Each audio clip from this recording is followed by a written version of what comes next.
Welcome to the Merick N H Ulrik podcast, episode 10.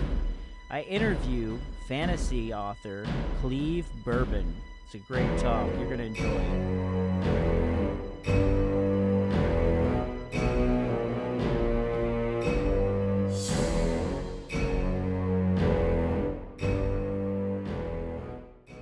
Welcome to the Merick N H Ulrik podcast. This is your host, Merick N H Ulrik, and today's guest is fantasy author Cleave Bourbon. Cleave was born and raised somewhere in Texas. Somewhat tired of the traditional European and Middle Ages setting for fantasy, Cleave has a penchant for setting his fantasies in steep climates and intermediable times in history. He might have elves traipsing across deserts or dwarves tunneling through Carlsbad, New Mexico type caverns beneath Great Plains. His current series, Tournament of Mages, is a magical slugfest between the forces of darkness, grayness, and good. A carnival of carnage between things that go bump in the night and worse, things that go bump in the day. He is also planning on expanding out into the fantasy gas lamp subgenre. Cleave invites you to come along and enjoy reading again while he explores his imagination and entertains with magic and might and mayhem. So, Cleave, thank you so much for coming on my little podcast. I really appreciate it, man. How are you doing Oh, good. today? Good. Thank you. I'm good. I'm good. Thanks for inviting me. My pleasure, man. And anybody who has a better beard than me, I just have to get them on the show. You know what I mean? They must know You seem something very I don't comfortable. know, you know? So I'm like, we'll have you on. Hey, so I know I have done some book swaps with you before, and I know I have heard of your book Shadows of Yesterday, and I'm finally reading it and enjoying it. But I got to see you live on the AuthorTube Writing Conference where you were a speaker, and I'm telling you what, your session really was really helpful. I really enjoyed it because the more you write, I think the more you realize what you don't know and things you need to work on, and so you've actually been teaching English and editing for some time now. Tell me about how'd you get into that? Well, I got a lot of questions for you, but like, what's your background? Well, originally I wanted to be a pharmacist. So, A then I pharmacist, got to maybe a organic. wizard, kind of same kind of. Yeah, I guess so. A legal drug dealer. No, I'm kidding. Um, the, uh, the thing with pharmacy though is I got to organic chemistry and then it went phew, like a Oh, lot of people. It's the weed out class and it weeded me out pretty much. oh man. So then I've always had a been really good at English and the language and the writing and writing essays and things like Mhm. that. So I started moving all of my college majors over to English, and I ended up getting two English degrees. One in it's English. My undergrad degree is in English and literature and culture, and then my graduate degree is in English and literature. So I became a teacher. I became a teacher around 2008. And Cool. so I taught in public school. I taught in three public schools. And that was pretty productive. I enjoyed it. But at the same time, I was writing my first fantasy series. Mm-hmm. And then I got into around 2007 ish is when it came out. I guess KDP came out. Mm-hmm. And I wanted to try that. And so I started putting stuff up. And the first book I put up did really well. Wow. And so I ended up writing full time for a while. And then I started missing teaching again. So I started teaching again online. So right now I split my time between teaching English and literature and vocabulary to mostly homeschool kids. And then I spend the rest of my time writing. So I teach like 3 days a week, and then I write 3 to 4 days a week, depending on. I try to take one day off, but that doesn't always work. Well, that's awesome. I enjoyed your talk on self editing on the AuthorTube Writing Conference, and yeah, I could just tell you really had a wealth of knowledge in that subject. And because I didn't come from, I was actually homeschooled, but I didn't maybe I didn't pay attention in English that much. And I said my first couple of books that I had out, I had like 4 and 5 star reviews, and but people would say, "But man, the editing is terrible, and you need some more grammar work." But I had some really forgiving. Mostly forgiving what do you call it, reviewers. So I was like, it's amazing that they were telling me my grammar was bad. There's you know And I think one of the things I've just had to learn to where to put the comma. I was like, you know, Oh, in yeah. dialogue and things like that too, and just things to leave out and things to put in. So you have a book that's called "Grammar is More Fun Than Watching Paint Dry." I love the title. That's great. And so Yeah. that book's done pretty well, I guess. Tell me, so how when you got into writing on KDP, what got you into fantasy? So how was that just always your first choice right off the bat? Yeah. Okay. I try to write mainstream stuff occasionally. When I was in college, I was thinking, I need to write something more sophisticated. So I tried that, but everything I write that is like, just regular, everyday life, somehow there's some sort of magical element that filters its way in. Yeah. I just can't help myself. It's like, wouldn't it be great if this guy had magical powers? And so it always evolved into fantasy, no matter what I tried to write. So I thought, well, because that was my first love. That's what I read in high school. I Yeah. started off with the Bulgariad, David Lee Eddings, and Mhm. one of my friends handed me Pawn of Prophecy, which is book one, and I read it in like 2 days. Which I'm kind of a slow reader. I'm a fast writer, slow reader, Yeah. and I read it in like 2 days and just kept reading the series, and then I just fell in love with the fantasy genre. So Yeah. just kind of stuck with it. When I was a teenager, I liked to read the Forgotten Realms series, like R.A. Salvatore. I really like those, Oh but yeah, I guess maybe I was a teenager, so I've got very what do you call it? Those are very I guess near to my heart. Those, and then of course I read the Lord of the Rings, but those are kind of a generation back. So even when you're reading those were to me the I would say the Fellowship of the Rings was an okay read, but when I got to like the Two Towers and this is as a teenager, when I got to the Two Towers and Return of the King, I felt some of that reading was like above my reading level. I think because it's got some big words and stuff in there, kind of a long book, but I love that, and also I like Brandon Sanderson. Do you read any of Brandon Sanderson or? yeah. And I've actually watched all of his seminars from Brigham Young University. I've watched all of the that he put on YouTube. I watched the whole series. It's been a while now, but Mm-hmm. it's been a couple of years. But I've watched that whole thing, and yeah, I've read some of the stuff. I'm a big fan of The Wheel of Time. Mm-hmm. That was one of my one of the I guess my fourth or fifth fantasy series that I tackled. Again, it was handed to me by a friend, Mm-hmm. and I thought this book is huge. I'm never going to read this. It's a And long then series, though, isn't it? oh yeah, it's a long series. And the first book, which is Out of the World, when I first started reading it, I was thinking, oh, this is gonna be too long. But it reads like a short novel. I mean, it Wow. reads so well. Do you feel like the Amazon did it justice on the series on TV or? Um, I like the series. I'm probably one of the minor, Mm-hmm. of my friends and family, but I tend to like anything fantasy. So Right. even if it's kind of bad fantasy, Yeah. Yeah. as far as doing it justice, It's hard to do that I don't for any think, book to go to TV. I love yeah, Peter yeah. Jackson's Lord of the Rings. That's like on heavy rotation. Like I just put that on to go to sleep, but I just put on Two Towers. I just love that whole series. It's really Oh beloved. yeah, he did a great job with that. Him and Philippa Boyens and his, Hmm. when they wrote the script. Yeah, Yeah. I agree. That's one of the. I don't know if Tolkien would like it because apparently he didn't like anything that was adapted. But Yeah. you can't put everything from a book in a movie. Hmm. You just can't do it. No, there's no way it's going to fit. Even though those movies are super long, especially with extended editions, still not going to get. They even left out Tom Bombadil. Yeah, we did. Yeah, but so I'm reading Shadows of Yesterday, and I love it. I like so far. I'm really enjoying it. What I like is you have a lot of multiple plot angles. From my perspective, my first go. I haven't finished it. I'm sorry, but I'm going to finish it real soon because I really enjoyed it so far. What I've read, we just got hit with a hurricane here in South Texas, and we had a lot of people had their power out. It's my excuse. We had the internet off for like 3 days, and like it's so weird. You Wow. can't really do much with internet without the internet.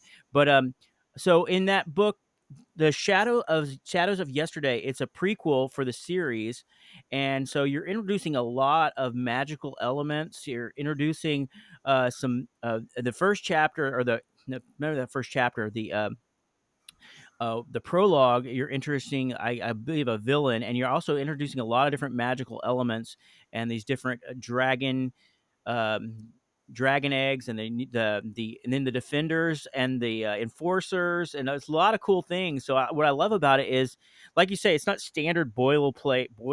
I say it wrong. It's not standard, just like plug in here fantasy. You got a world that you are creating. So I love that element to it too. So, so how many books are in that series too? What's the series name for that one? This is a prequel for?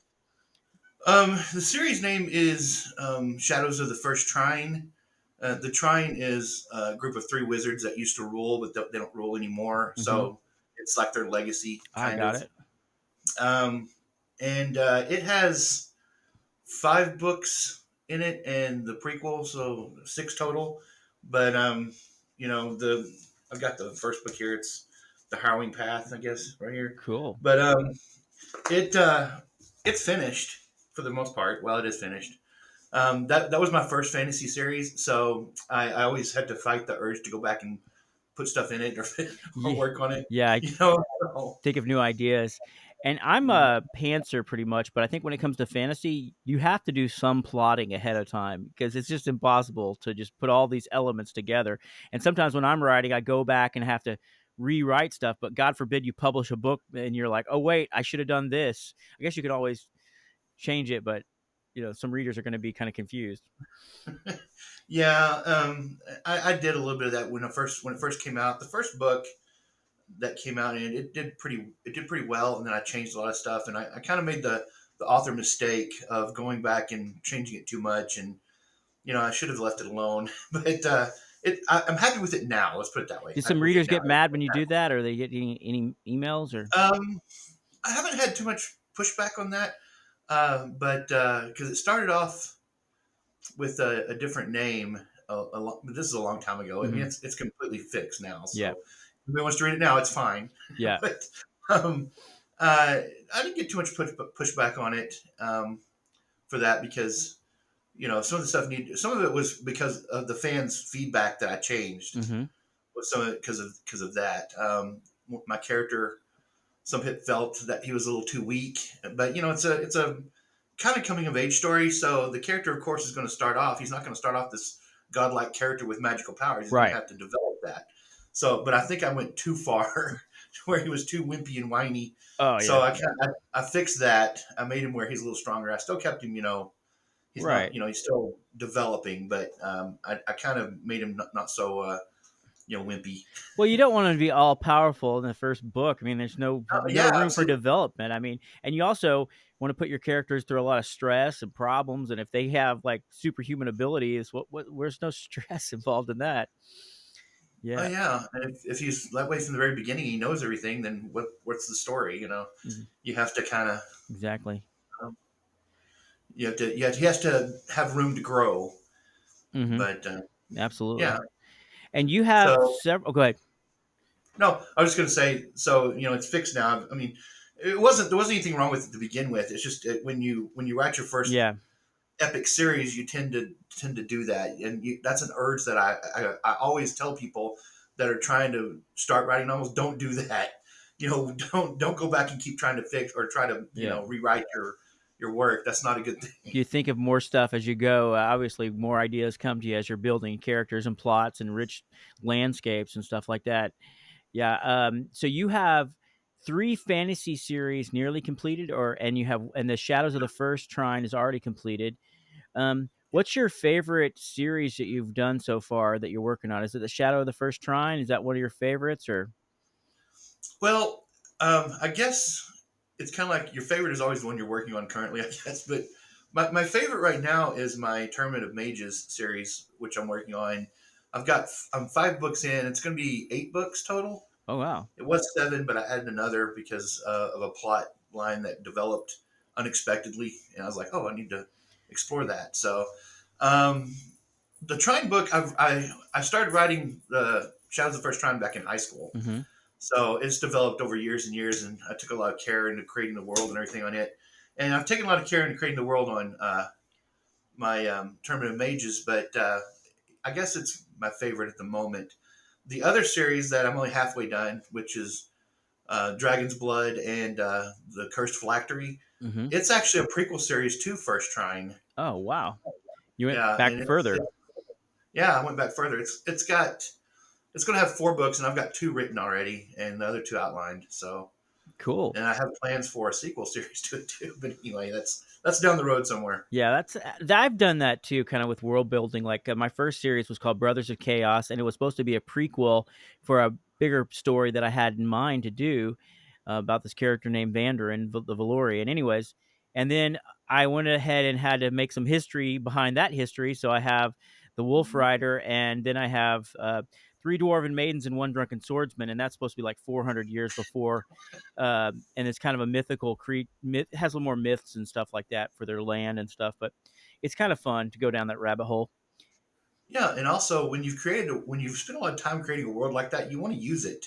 Yeah, You we started you mentioning want some to. histories in your stories, like so like in the shadows of yesterday, which makes it so interesting because you have this land that's devoid of magic, but magic's starting to return to it. What was that called again? I forgot. The Sacred The Land. Sacred Land, yes.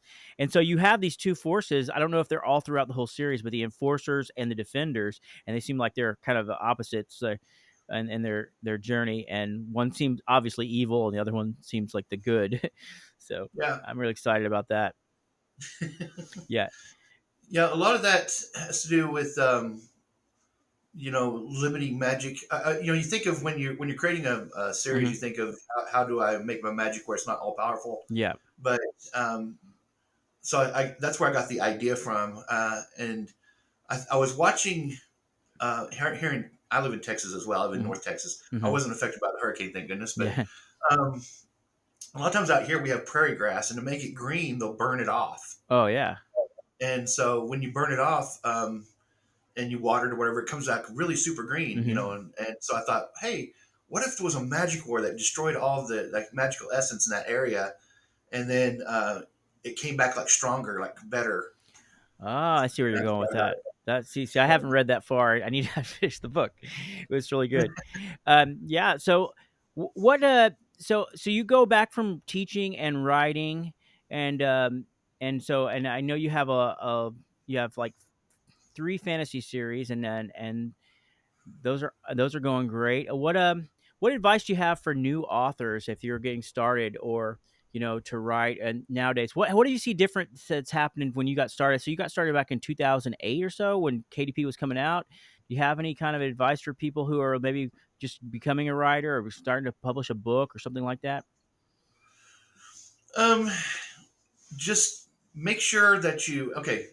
I have an author friend, and she wrote like a 12 book series, and she wrote all the books before she even published the first one. Mm-hmm. And that way she can go back and she can. Now, I don't know if that's kind of a big series, but Right. I would always suggest write the book first and be happy Mm-hmm. with it before you put it out, Mm-hmm. and don't fall into the mistakes that I did with my first, where I was putting it out and then kept pulling it back and changing things. Mm-hmm. That's not good, especially if it takes off and then you change things, Mm-hmm. because like you said, you can get pushback and stuff. So my advice would be probably write at least 2 books. Mm-hmm. Write the first book and the second book. Get them edited or self-edit, whatever you want to do with them. Get them where you're happy with them. To an extent. There's always something you can do to your book. And then after you get the second one where you're happy with it, then put out the first one. And I would suggest definitely self-publishing would be the best way to go, like KDP, and Mm-hmm. and I would even go wide. I wouldn't even do KDP Select. I don't know if anybody knows what that is, but Right. um, and the reason why is because uh, the way now I have arguments with this with some people, but the way traditional publishers work is they have the gatekeepers, of course, everybody Mm-hmm. knows that, and the other problem with them is they only pay twice a year. Oh yeah. Oh Yeah, yeah. like Never think about that because I'm so used to getting like a monthly check from Amazon or whatever. right, yeah, and if you're with multiple platforms, I get checks pretty much throughout the month, Yeah, that's good. and so if it's hard to break into self-publishing Mhm. on Amazon stuff now, as opposed to when it first started. Of course, Mhm. some things that worked back then doesn't necessarily work that well today. Yeah. Like the free book, getting people into your series.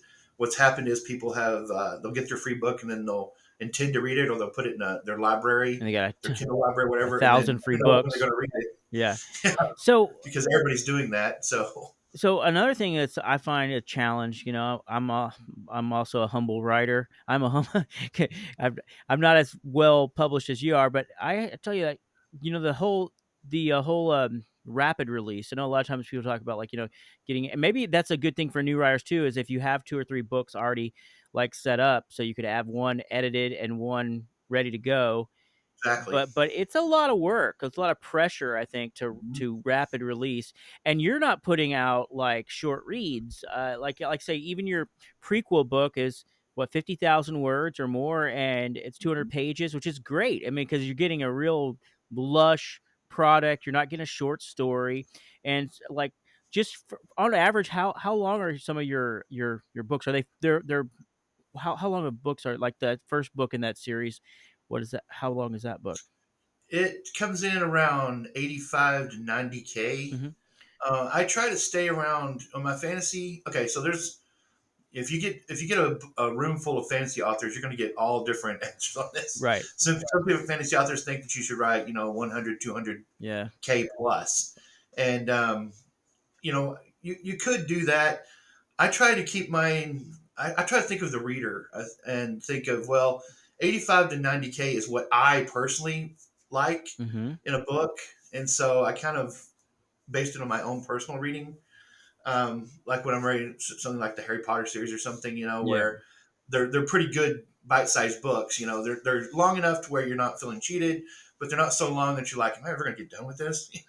Yeah, like, And so I try to keep a medium Brandon in there. Sanderson's book, I will say I love Brandon Sanderson's book. Man, he writes some big books. Those are some Mhm. chunk of books. And but the series, I mean, like, I mean, pretty much all his books connect in some kind of way. It's really crazy. Like, I Yeah, the I I Cosmere. I do enjoy his books, and he's a great writer, but they are like an investment of time. You're going to be on this one for a minute.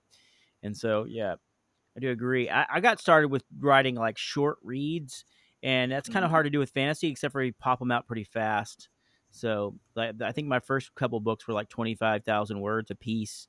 And but that's probably a good idea, because I was not that good of a writer when I started. So that was probably a good idea, instead of trying to get them out and edit them. Well, being an English teacher, and I always tell this to students, a lot of times the shorter books are the ones that are packed with the most.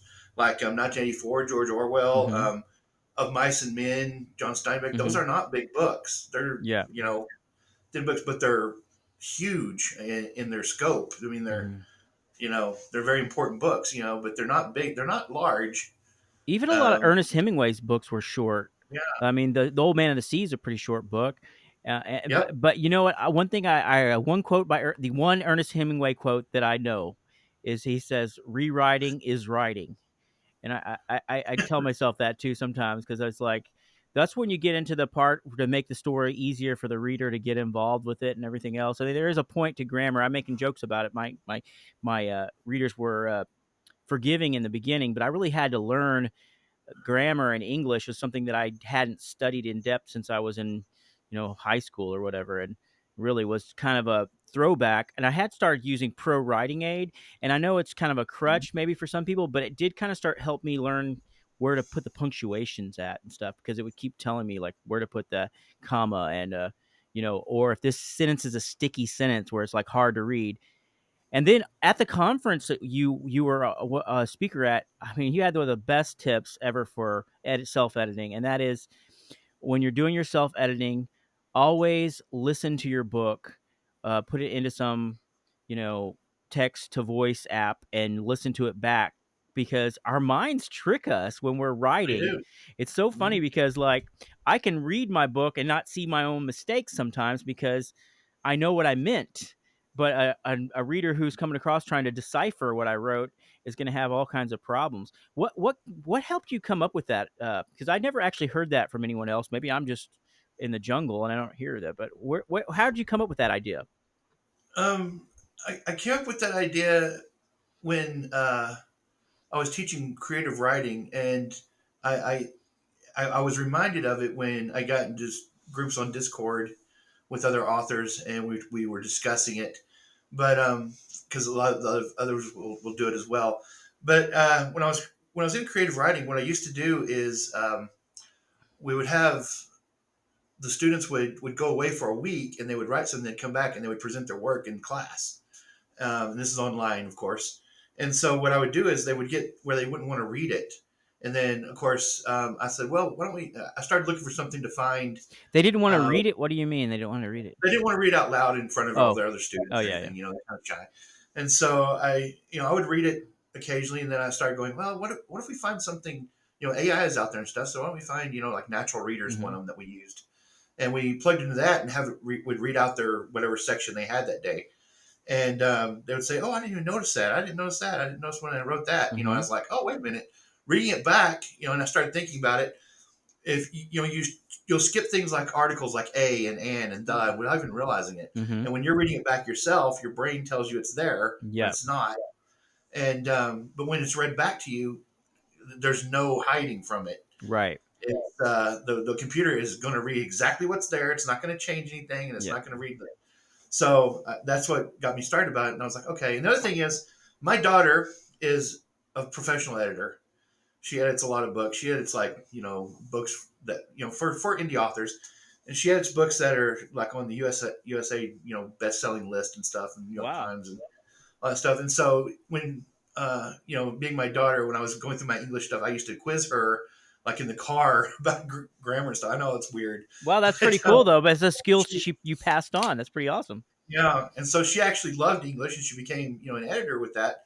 And then so she used to edit the first the Shadows of the First Trine. She edited a lot of the first books and a lot of the books. Actually, I think she edited the whole thing when she first got started. And then of course she got so popular and blew up, and so I kind of lost my Oh editor. I man. was like, so I had to kind of figure out, well, am I going to hire her? Or I have 2 degrees. Why don't I edit it myself? And that's when I started discovering that, hey, wait a minute, there's things in your head Yeah. that kind of prevent you from being able to self edit. You got to figure out ways to get around it.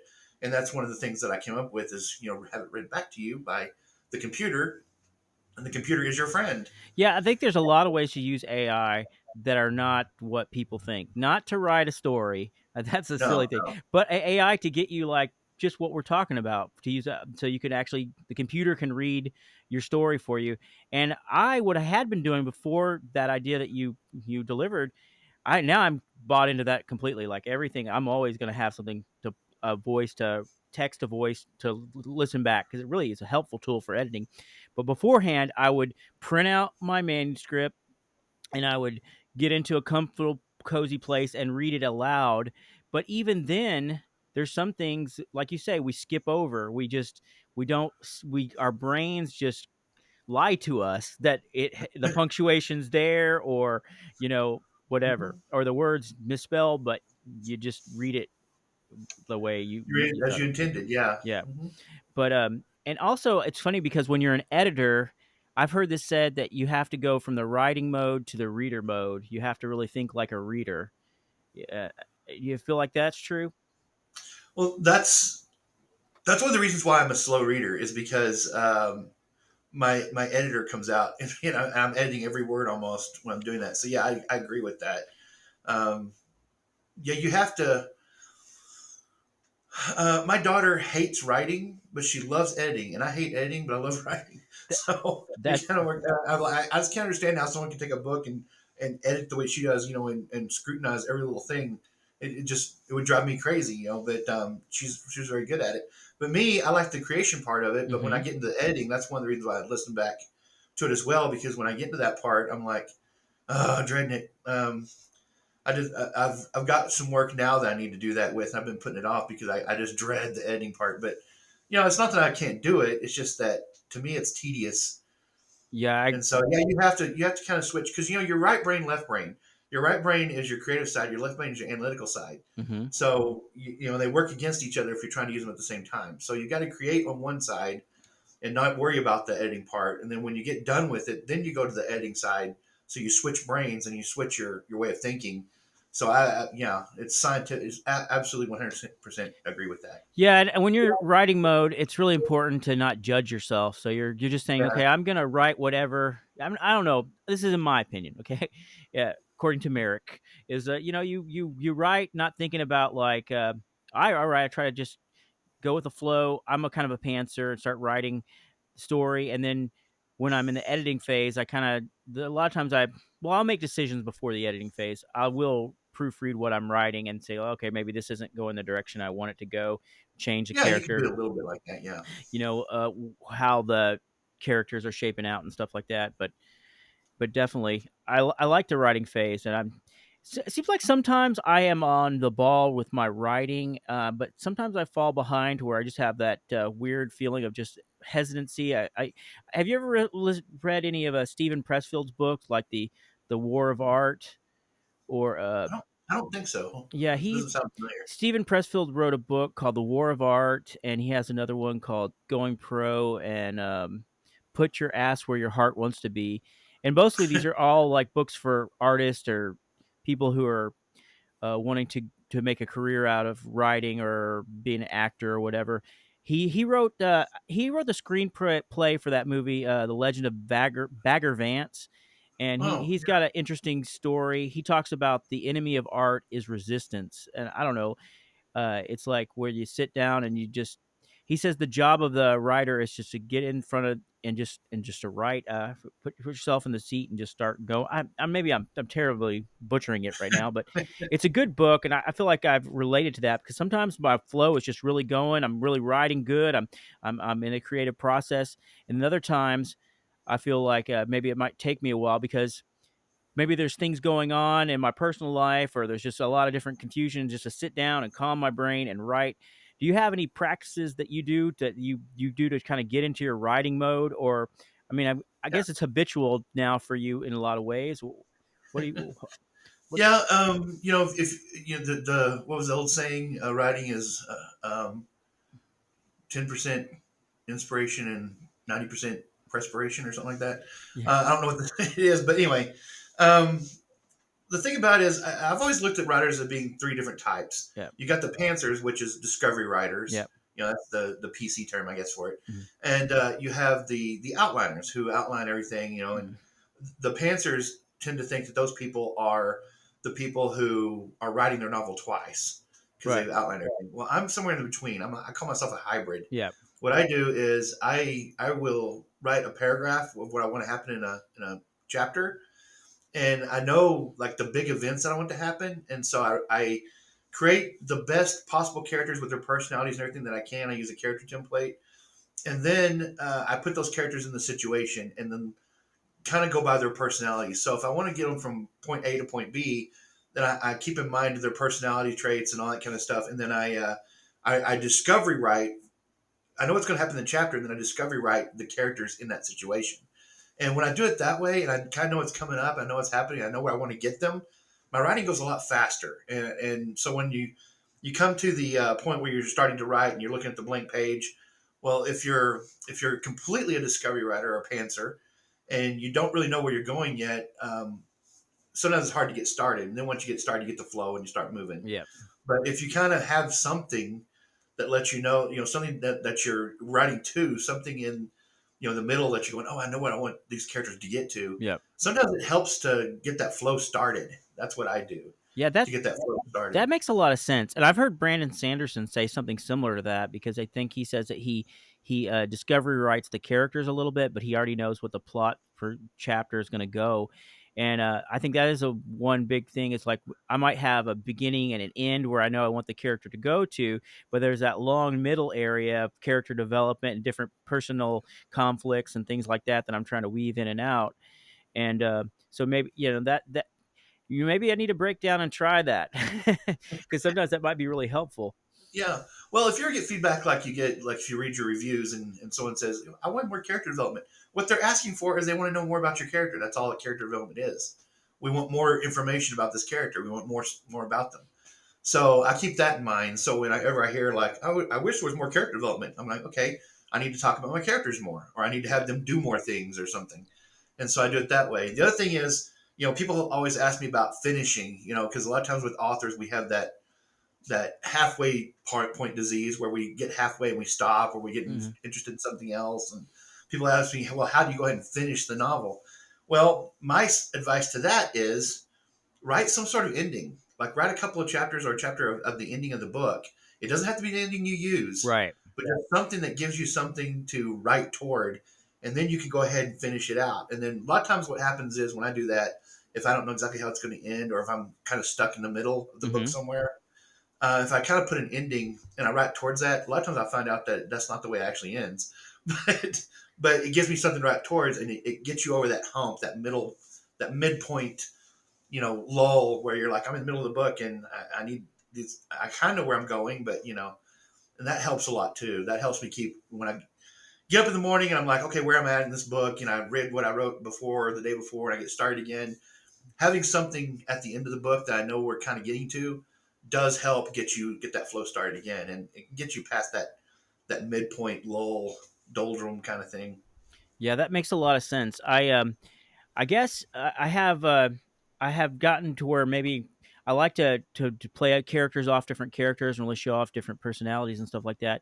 I liked in your book, the Shadows of Yesterday, how you started off with a character development of this Shay, this I believe her name's Shay. She's the wizardress. I'll just say that's not the right term in the book, but she Yeah. she is warning this guy like, hey, you need to get going. These people are coming. You need to take your daughter and go and save her or whatever. And he's like, well, are you sure? And he's like kind of like meandering, and so she's you use that element. This is it's a little off topic what we're talking about, but you use that element to kind of explain some of the magical systems in the world because she's having to recount to this guy. But then I liked what you did later in the next. I don't want to do a spoiler.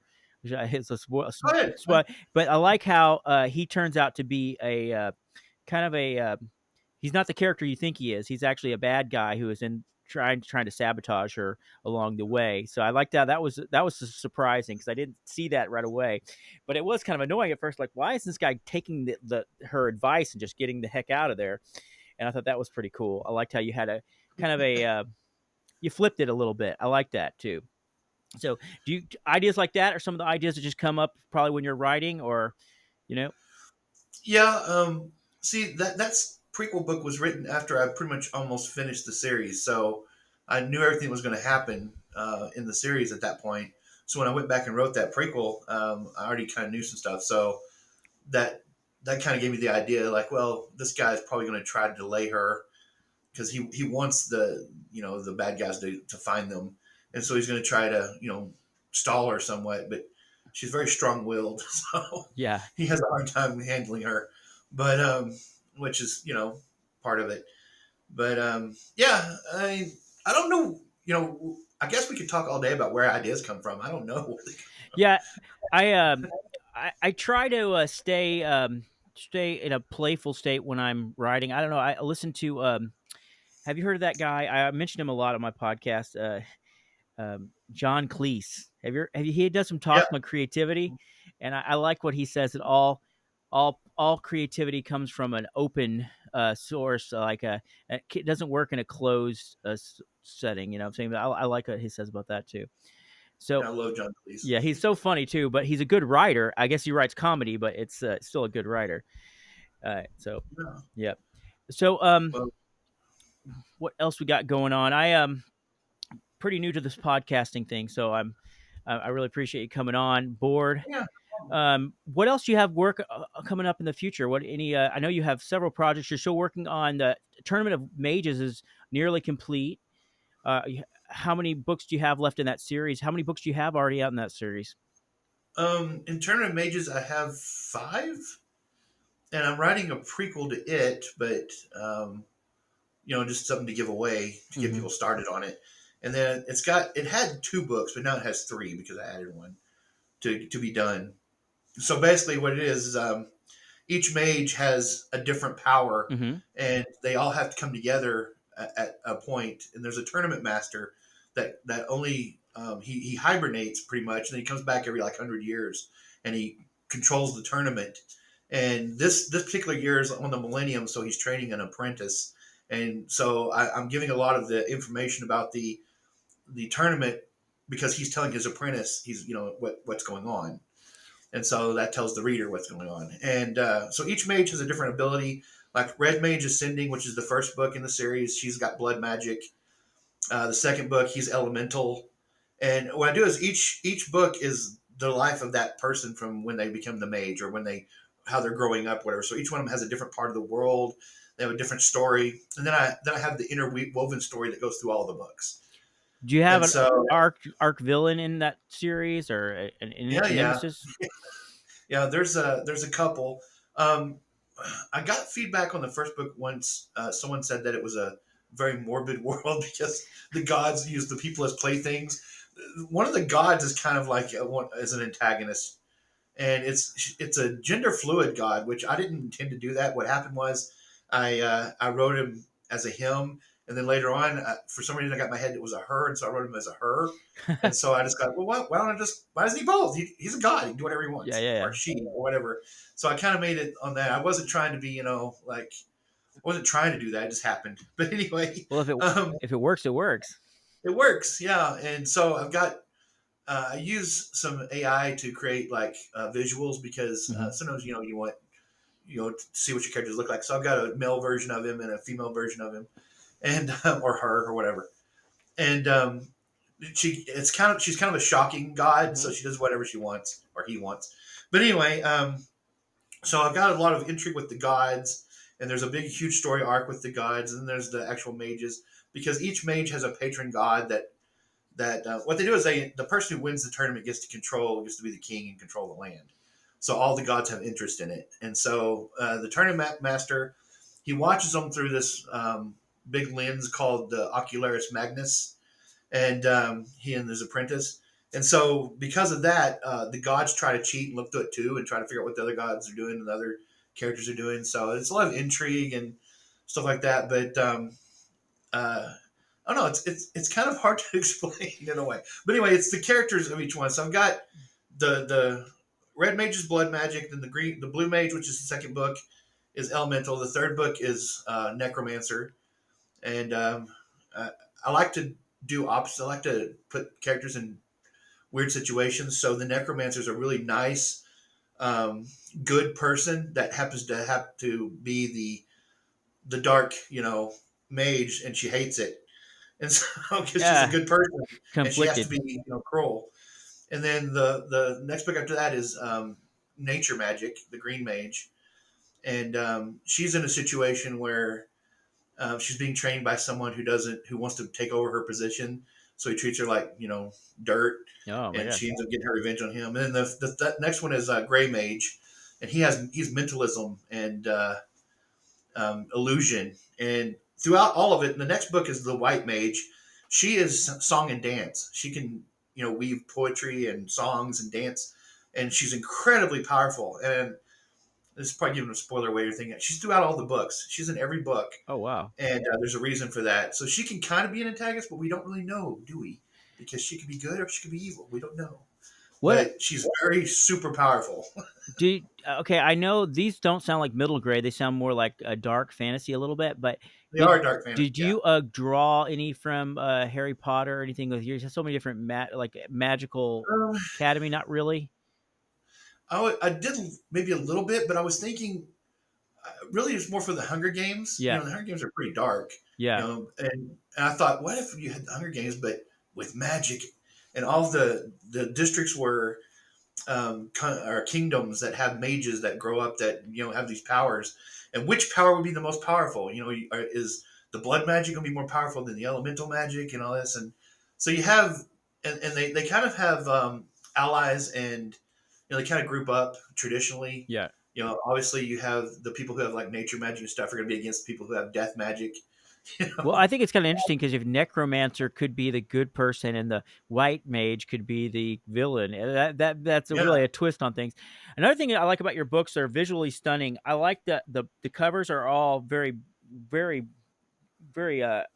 beautiful and epic looking. But I noticed this when I printed out this book. I like how you have the dragon Oh, on the heading, and that's just a little extra. It just makes it really look really cool. Like when you're and the maps too. You have some really cool fantasy maps from the fantasy world, and I'm sure like if you were read the whole series, you'd actually understand what all the different parts of the maps go because you have a large series.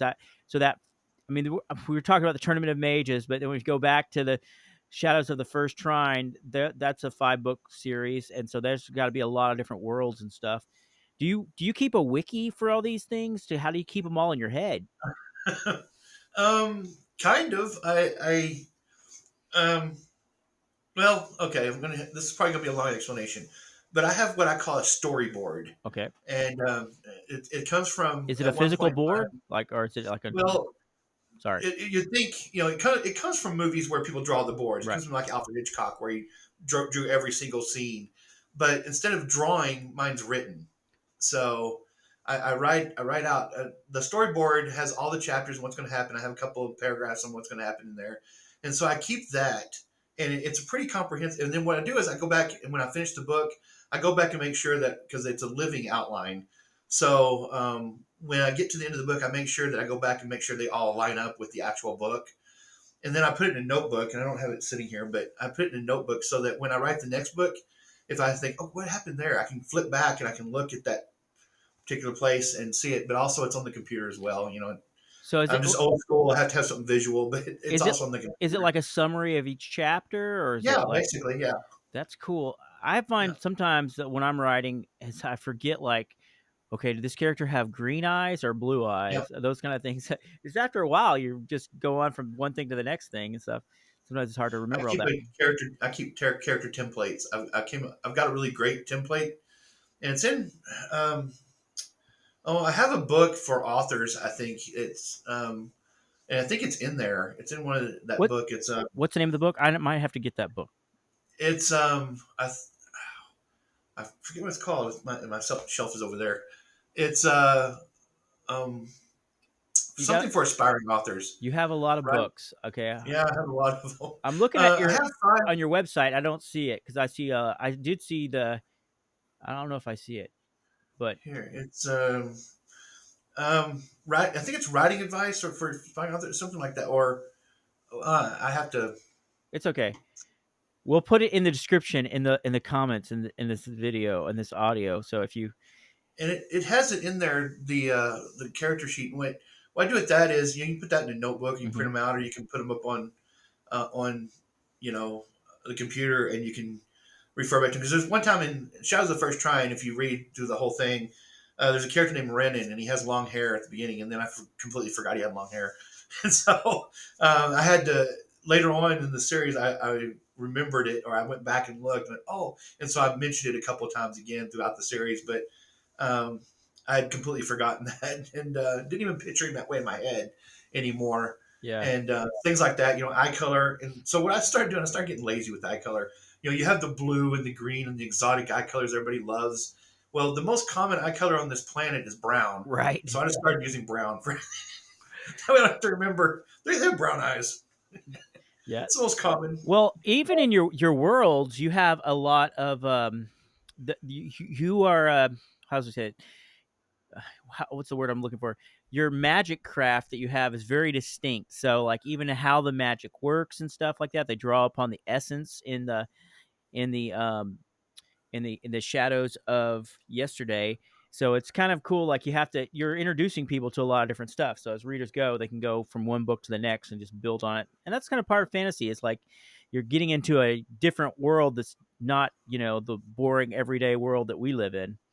Oh, Right. yeah. Yeah, that's the whole thing is, fantasy. I want to I don't know if I want to live in that world, but I don't want to, when you go to those worlds, you want to live there for as long as you're reading the It's nice to books. visit.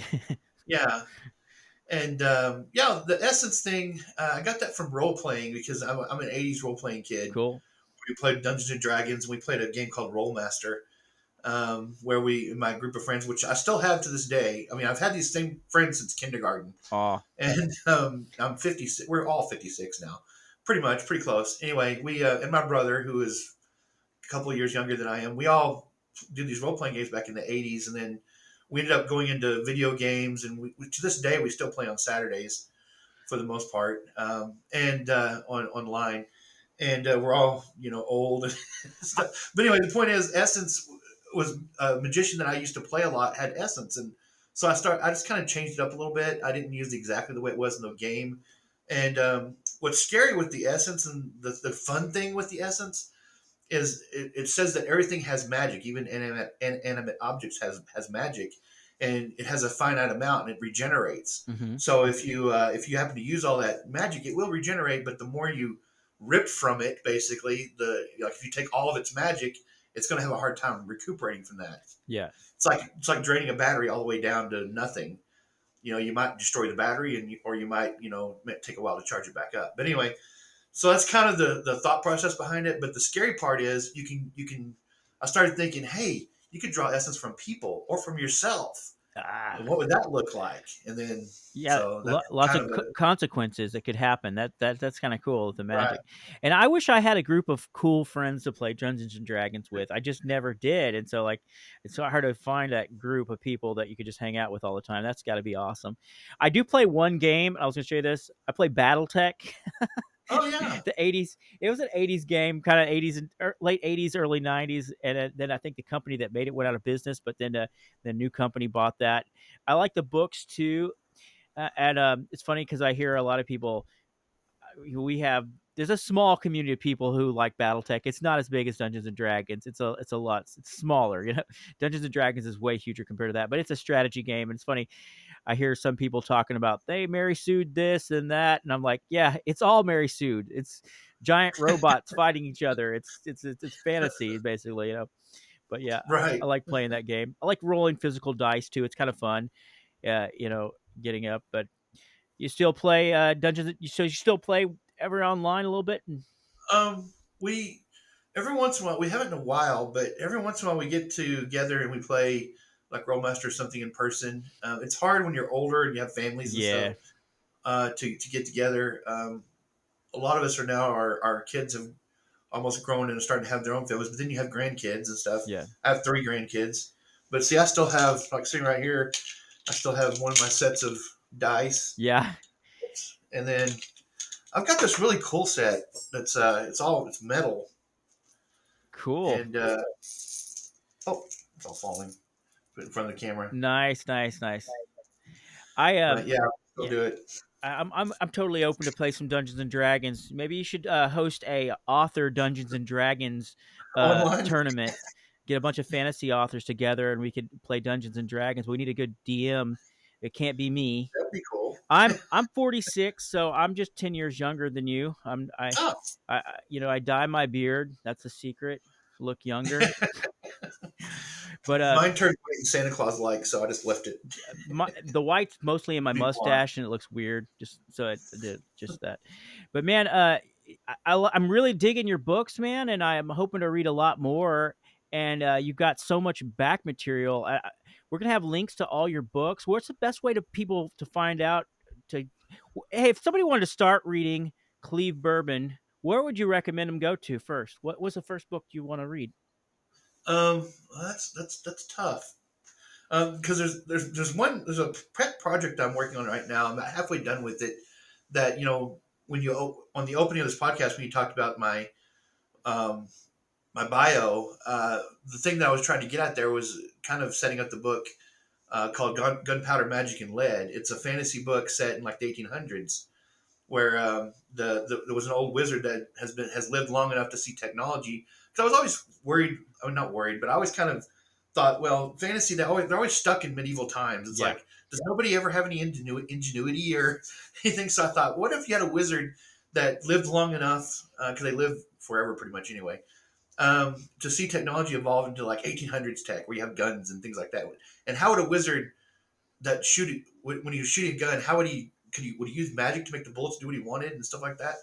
And so I started thinking about that. And so I started writing Gunpowder, Magic, and Lead. And there's 3 books in that series. cool. And I'm trying to finish the other 2 that I've got started now before I get to that one. That's going to be the next series that I finish.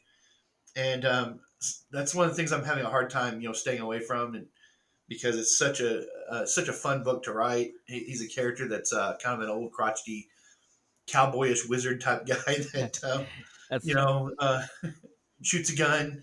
And anyway, there's magic is kind of waning because the world's getting older, and so he's magic is getting harder to come by and things like that. So it's a really fun book to write, and so I'm working on that. But I forgot what your question was. No, where would you recommend people Oh, where do they start? find them? Where would you that? But where would you recommend a reader to start reading? Say if they, hey, this guy Cleave seems kind of cool. I want to read some of his books. What would you recommend a reader start Um, reading? I'm I've been really working hard on Tournament of Mages. I would probably say Red Mage or Shadows of the First Tri- well, Shadows of Yesterday, like what you're reading, Mm-hmm. would probably be the two that I would recommend starting on. Um, those are probably the best written so far. I mean, well, let's think about writing. We all have a little bit of imposter syndrome. I think we're like, well, I don't know No, how good I no, write. I really like your plot development on this Shadows of Yesterday. I could tell it's just not standard uh, boilerplate or something. I really do enjoy it. I'm so far behind on the Cleave Bourbon books though, so I've got to really catch up. Well, that'd be cool. I'd be glad to you will have hear what you think about them. One thing I did want to say, you're talking about earlier. You mentioned, what would my advice be to authors or just people just starting out. I have some advice to people who are not just starting out, people like you who are working on stuff. This might help you. It helps me a lot when I'm getting to that situation where I'm like, I wonder if I'm writing well, or I wonder if I need to change something. I saw an actor or an author, I can't remember who said this. It wasn't me. I didn't come up with this, but they said every creative person that's out there, every actor, every novelist, Stephen King, everybody, they've all at one point been told by somebody they couldn't do it, that they're terrible, that their writing is bad, or just give up. You're not going to every if they listened to those people, we wouldn't have anything creative. We wouldn't have any movies. We wouldn't have Yes. anything. Every single creator has been told that. I think what's helped me is my background. When I grew up, when I was a teenager, I did try to write, and I tried to write. I think I told the story in some podcast, but I tried to write when I was like a 16, and I was writing like on notebook paper, like through Yeah, notebooks. And I was I just did that too. writing all these stories on it, and so I had this story that I was kind of a strange kid. I liked to read Ernest Hemingway when I was a teenager, and that guy was dead by the time I was, you know, even born. So, but I like those kind of, I don't know what they were about them. I just like kind of like I don't know. I like the stories, like the way it was written. And so I was trying to make a, modern day, like novel type story. Like, I don't know what I was trying to write.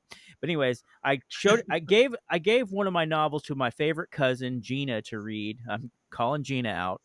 And she just kind of made some funny notes on the story and kind of made a mockery of it. Well, actually, I was writing science fiction too. I think the one I gave her was a science fiction one. And so when I got that feedback from her, I was like, I'm not a writer. I can't do this. So I just tossed that aside. But predominantly growing up through my life, I played music, and I wanted to be Bob Dylan. I wanted to play rock and roll, and so I played a bunch of shows. And trust me, I got plenty of negative feedback. I got so much negative feedback. I even had a youth pastor at my church tell me like, "Your brother's got it, but you don't. So hang it up. Just hey, you're gonna play at home. That's fine, but I wouldn't put too much stock in this. You know what I'm saying?" And even kept going past that and recorded some stuff. And I had other people who totally disagreed with him. So I feel like when I started All writing, subjective. I didn't take myself too seriously because it was something I was trying to do during the pandemic, and I loved it, but I didn't think I was going to be anything. So when I started getting reviews back that were 4 and 5 star reviews that said, "Hey, I really like this story," I heard someone say this along the line. I don't know who it You was. almost don't believe it. Yeah. I heard somebody say that, just try to make really good hamburgers. Don't, and so I want to make just great hamburgers. So I'm trying to say is like I want to make this enjoyable for my reader, and I took a lot of pressure off myself because I said, I didn't really think I was anything, so I just was, so and just getting feedback from readers saying, "Oh, I really like this. I really like that." That made me go like, "Oh, maybe I can do this." So maybe I was tempered with my expectations because I had so much negativity in my life from trying to play music and going. You put so much your heart and soul into something, you show up, you produce a product, and then some people are like, "Nah, nah, it's okay, nah," and so it's really rough. But I do agree with you. That's a really good advice. That if every if any if all the authors and all the artists took the feedback of those one or two people to say you don't got it, we'd have no art because everybody's been told that for some time. Yeah, everybody's creative because everything's subjective. And what do you play? Do you play guitar or what? I play guitar and sing, and I'm a kind of a songwriter. I really like writing songs, and I think that helped me with writing books too, because I realized that to write one good song, you're probably going to have to write a bunch of bad songs, not on purpose. Set out to write a bad song, but and it's subjective too, like you say, because you can look at a song and you might go, "Oh, this is terrible." Then you might listen to it like 2 years later or 3 years later. Hey, that wasn't that bad. It was It like wasn't so my bad. Yeah. it had a real good emotion. It had something in it. It was something, and it's we're sometimes our worst critics because we've already read our book like 3 or 4 times by the time it's been out, and so you're like, it's kind of boring. I know where that's going to go, or did I do it right? But then a fresh reader can read it like, wow, that was really surprising. I really like that. So they're getting it for the first time, and a lot of times Right. when you're even self-editing, we've gone through it 4 or 5 times, and it's like, is this any good? And it is kind of I hate to say this, but there's a part of self-loathing that probably goes into being a writer because you're reading that, then I read Joe Abercrombie, and I go like, man, how could I ever think of myself as a writer? I read Joe Abercrombie, and he's like, everything off the page is just beautiful. I'm like, how did he do that? Yeah, and yeah, we do sell ourselves short sometimes. I think you can't see it off the camera over here, but my bass is sitting over there. I play bass guitar, so Cool. I love the blues. I love rock. I love alternative. I love anything real music. I mean, electronica has its place, but I just like, I don't know. I like music that has a soul to it. well, let me ask you this. Let me flip it around since you're an interviewer. When you write, do you write to music? Um, Can you do? Are you able to do that? Are you do you have music that you write to? what do you mean, like sheet music? Well, like if like listening to music, like having something going while you're Oh, well, I'm writing. writing my stories.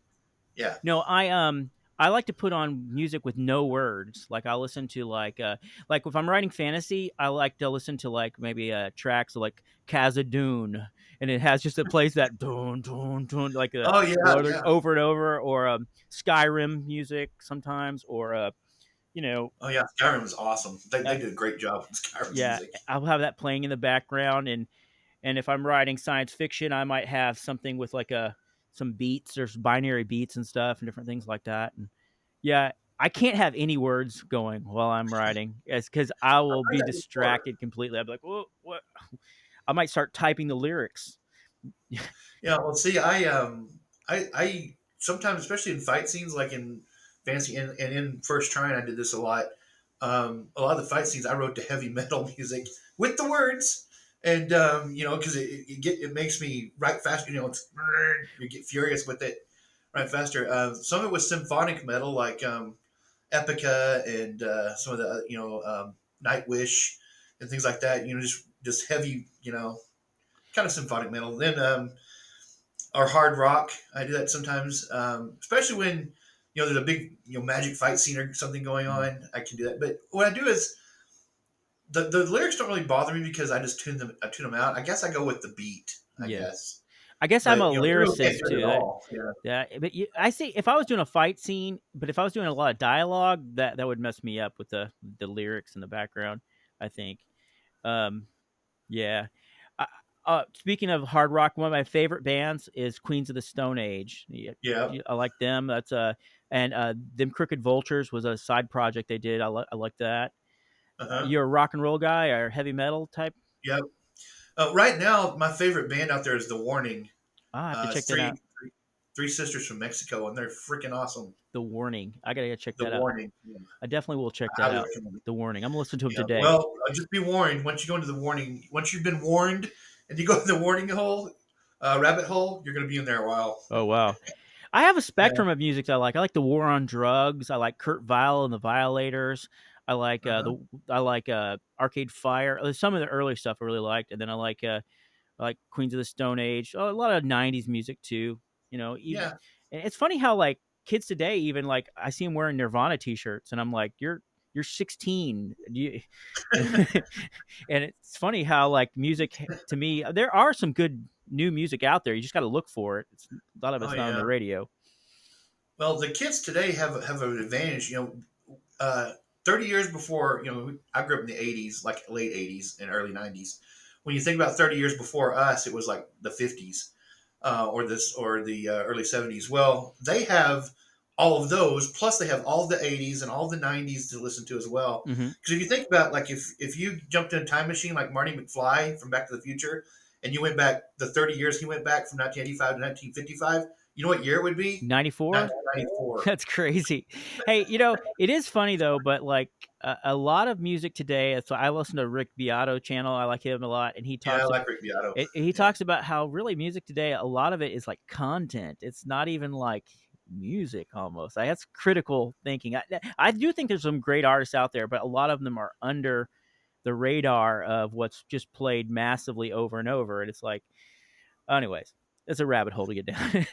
Yeah, yeah. Well, you could talk about music. It's creative stuff. Yeah, When you start talking it's about creative, subjective too. It is subjective. yeah, we, people who create and write tend to have a lot of creative endeavors. A lot of times, Mm.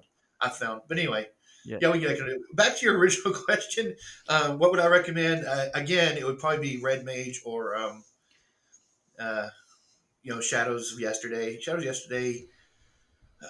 It kind of one thing I need to warn about Shadows of Yesterday. When I wrote that prequel, I wrote about it was kind of a backstory of Lady Shay, Shay, the character. Mhm. And so when it gets to the actual book of the Howling Path, when it starts the actual series, the protagonist changes to someone that she mentors. So she's still in all the books, but still a main character. But after this first book, she kind of takes a secondary role instead of being a primary. I gotcha. So, listen, guys, thank you. I want to really thank Cleave Bourbon for being on the guest on our show today. And we meandered over many different topics. I'm sorry to put you through all that, Cleave, but that's how it goes. That's okay. Anyways, Great. but listen, so Cleave, if people want to stay in touch with you, you have an email list. You can stay in touch with him, learn about his new releases and stuff like that. We'll have a link in the description below if you want to. And do you have a free book or anything that you might want to offer them, or? Yeah, the Shadows of Yesterday is free. If you go to my website, you can get that for free. Okay, and you're going to go to Cleave Bourbon. What is your website address? It's cleavebourbon.com. Yeah, and I'll have a link to that in the description below, and a link directly to his to Shadows of Yesterday. And that's a great book, and it's a good way to start, I guess. And I'm looking forward to reading along with you guys in this series. So, and then he also has the Red Mage, a Red Mage Ascending. It's the first book in the series of Tournament of Mages, and Cleve's just got a lot of great books available. So you want to check him out. So anyways, thank you, man, so much for being on the show. Thank We were you. a little over an hour. And My pleasure. enjoy your conversation and enjoying your wisdom with writing and editing and all kinds of cool stuff. So, My pleasure. Anytime. all right. Well, we'll see you guys next time on the Merick N H Ulrik podcast. We'll see you later. Bye-bye. Thanks for listening to the Merick N H Ulrik podcast. Tune in next week. We'll have something cool, maybe a surprise for you.